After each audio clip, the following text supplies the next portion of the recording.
Ok. En novembre 2022, au cœur du camp de base de l'équipe de France installé au Qatar, à quelques heures seulement du premier match de la Coupe du Monde qu'il avait attendu 6 années entières, Karim Benzema s'étire sur le terrain d'entraînement de la sélection et ressent soudainement une douleur foudroyante dans la cuisse gauche.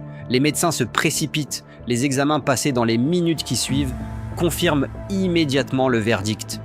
Déchirure du quadriceps, Coupe du Monde terminée, pas dans un mois, pas dans une semaine, immédiatement.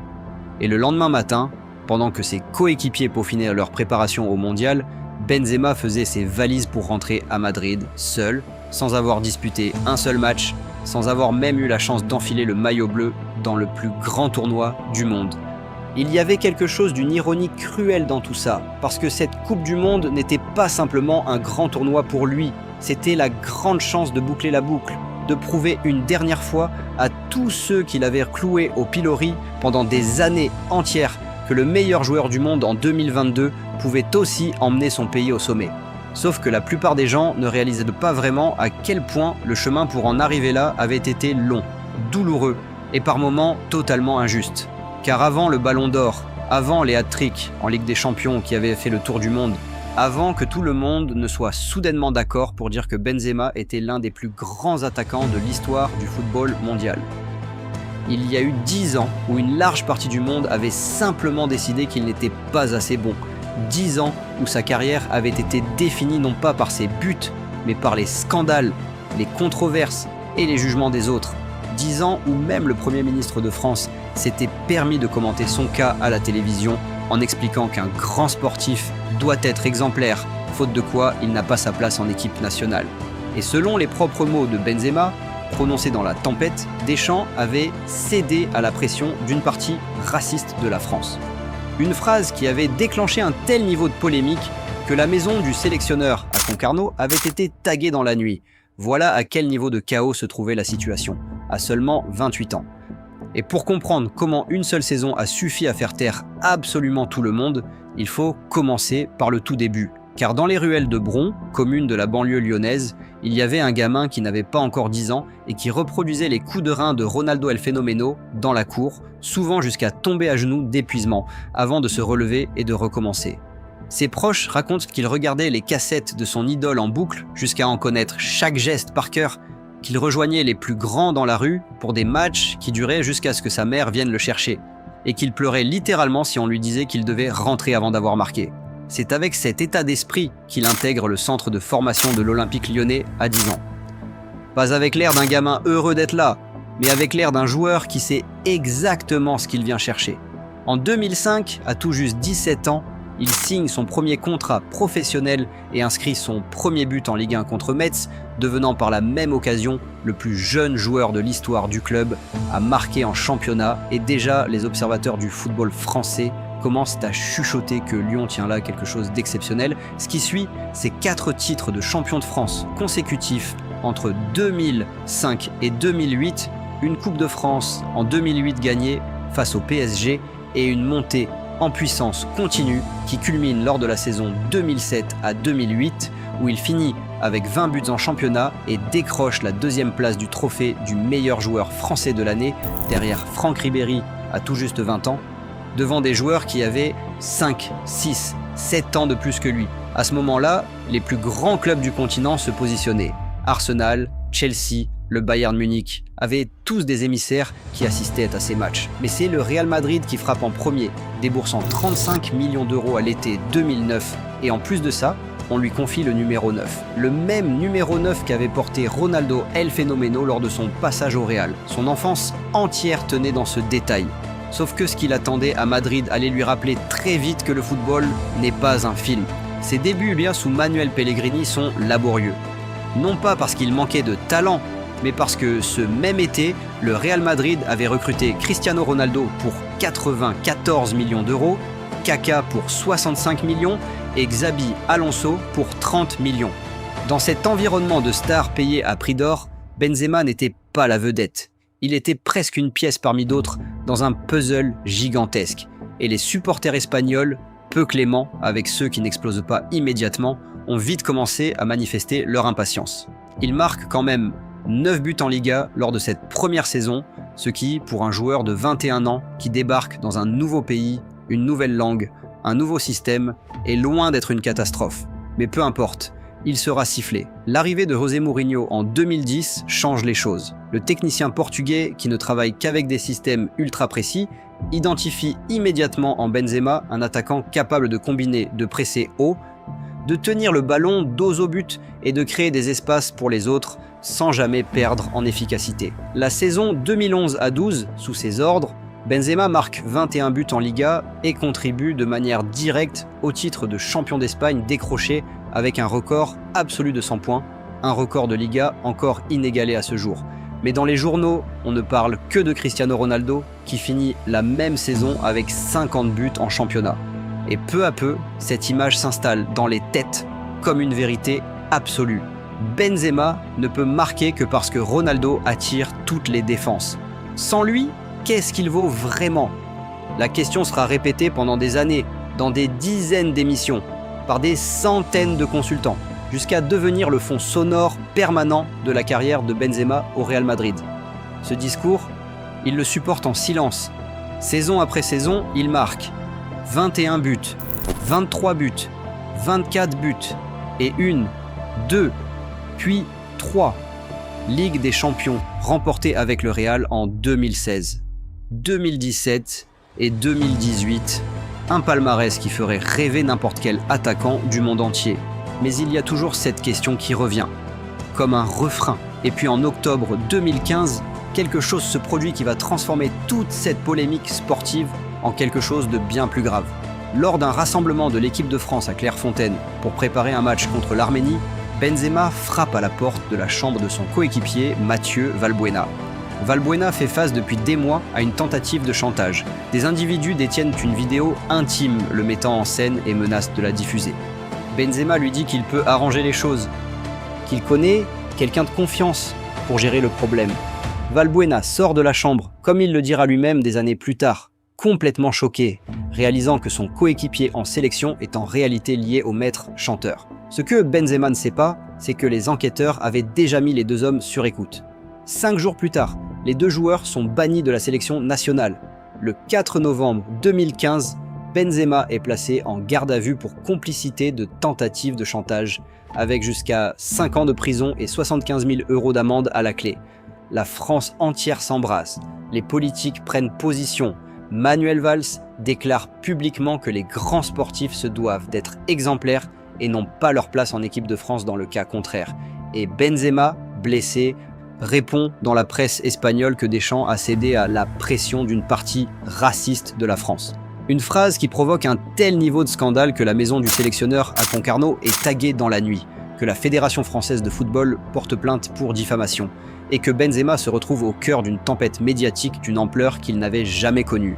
En novembre 2021, il sera finalement jugé par le tribunal correctionnel de Versailles, sans même se présenter à l'audience, son avocat invoquant des obligations professionnelles, alors que Valbuena, lui, est bien présent et déclare aux journalistes qu'il regrette l'absence de son ancien coéquipier. Benzema sera condamné à 1 an de prison avec sursis et 75 000 € d'amende avant de finalement renoncer à son appel en juin 2022.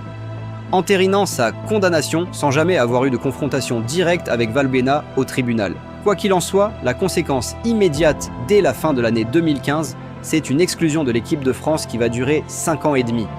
5 ans et demi pendant lesquels la France devient championne du monde en 2018 sans lui, atteint la finale de l'Euro 2016 sans lui, et Benzema, lui, continue d'empiler les buts au Real Madrid comme si le reste du monde n'existait pas.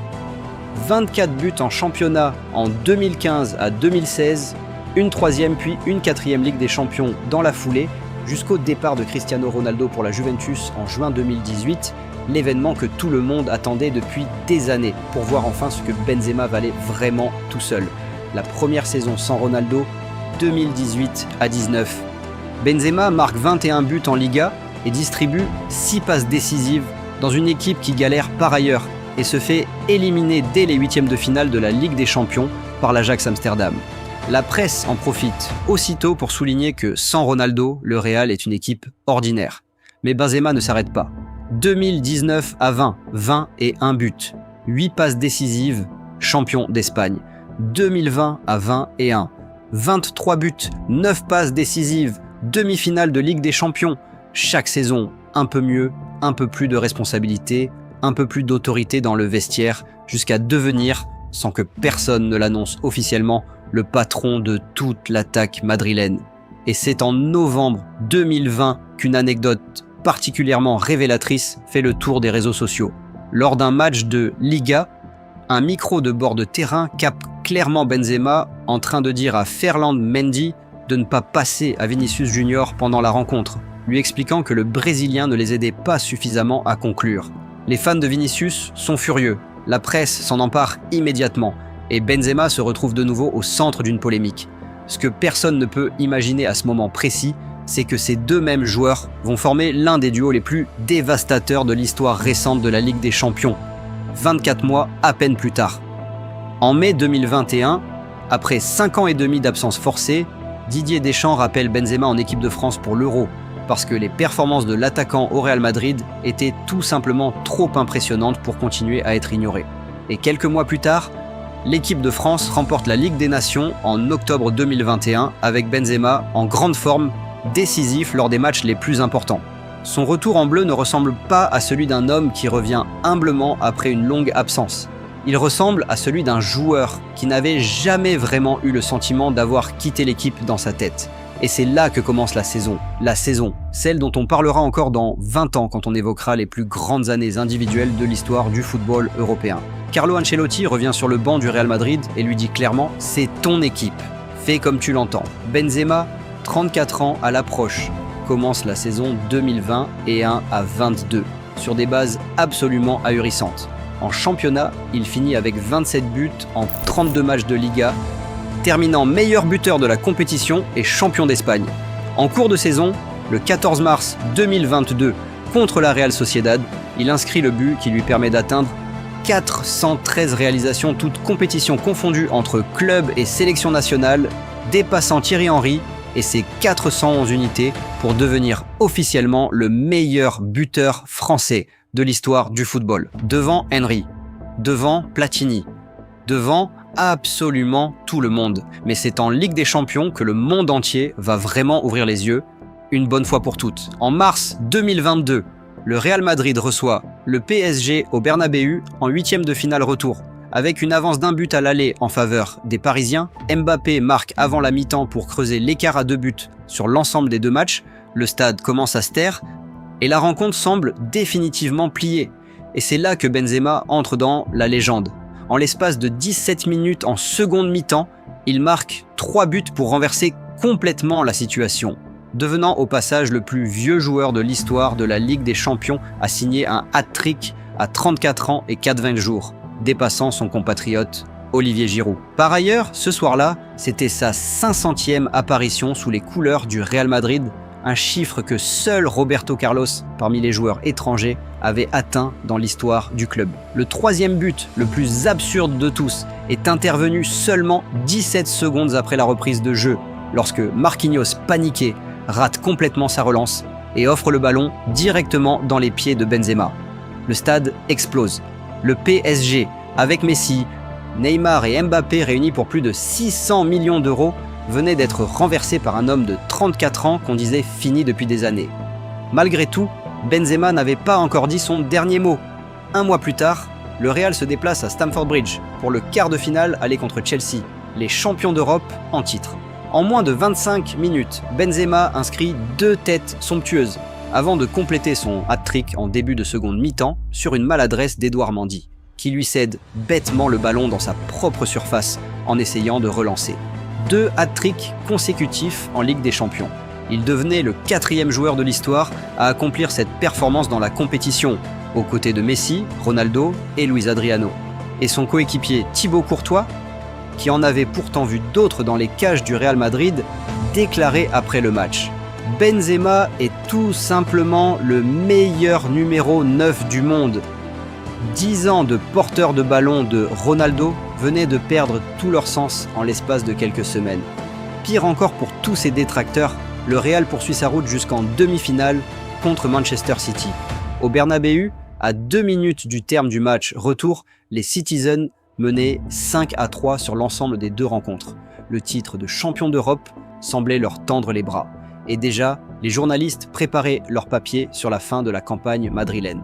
C'est à ce moment-là que Rodrigo inscrit 2 buts en 2 minutes pour égaliser à 5-5 sur l'ensemble, avant que Benzema ne marque le pénalty décisif en prolongation pour envoyer son équipe en finale. Une 3e remontada en 2 mois dans cette seule Ligue des Champions. La finale, le 28 mai 2022 à Paris, se conclut sur une victoire 1-0 contre Liverpool grâce à un but de Vinicius Junior en seconde mi-temps, le même Vinicius que Benzema avait un jour dit ne pas être suffisamment utile à l'équipe.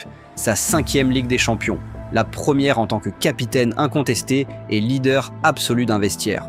En tout sur la saison, 15 buts en Ligue des Champions, meilleur buteur de toute la compétition, 44 buts, toutes compétitions confondues, plus que Lewandowski n'avait jamais réussi à Dortmund lors de ses meilleures années au club.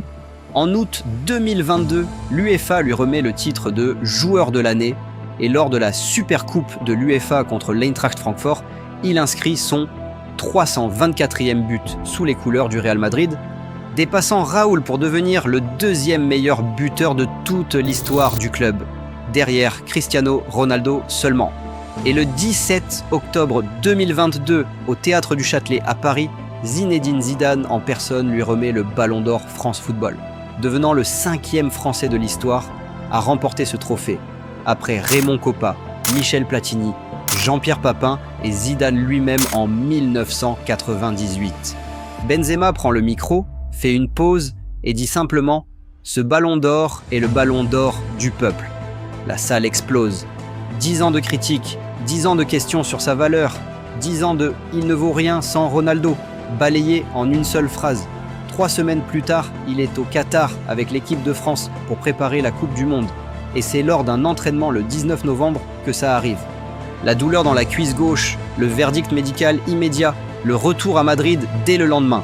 La France ira jusqu'en finale au Qatar, sans lui, la perdant au tir au but contre l'Argentine dans ce qui restera comme l'une des plus grandes finales de l'histoire.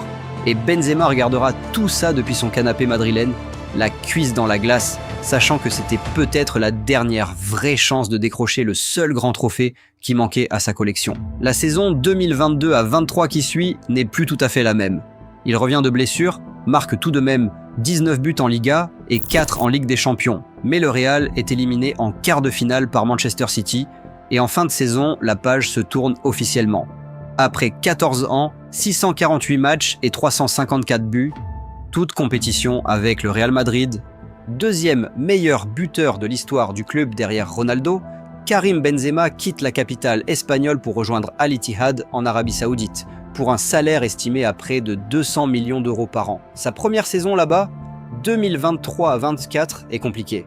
Blessures, absences répétées, seulement 9 buts en 21 matchs de Saudi Pro League et des performances bien en dessous des attentes, ce qui relance immédiatement toutes les conversations sur la fin de carrière d'un joueur qui aurait choisi l'argent plutôt que le niveau. Mais la saison suivante, 2024 à 25, Benzema répond à sa manière habituelle, 21 buts en 29 matchs de championnat, 9 passes décisives, un titre de champion d'Arabie Saoudite et une Coupe du Roi remportée avec Al Ittihad. Et alors que tout le monde pensait qu'il allait finir sa carrière tranquillement là-bas, au mercato hivernal de février 2026, il signe à Al Hilal pour un contrat courant jusqu'en juin 2027, rejoignant un club aux ambitions bien plus grandes et retrouvant au passage plusieurs anciens camarades du Real Madrid. 3 jours après sa signature officielle, Al Hilal se déplace contre Al Ahdoud et Benzema inscrit un triplé dans une victoire 6-0 en moins de 72 minutes sur le terrain. Son 4e but en Ligue des Champions de l'AFC suit quelques semaines plus tard. Et Al Ittihad, pendant ce temps, a immédiatement ouvert le chantier pour trouver quelqu'un capable de combler le vide laissé par son départ, mission qui, à ce jour, reste encore bien compliquée à remplir.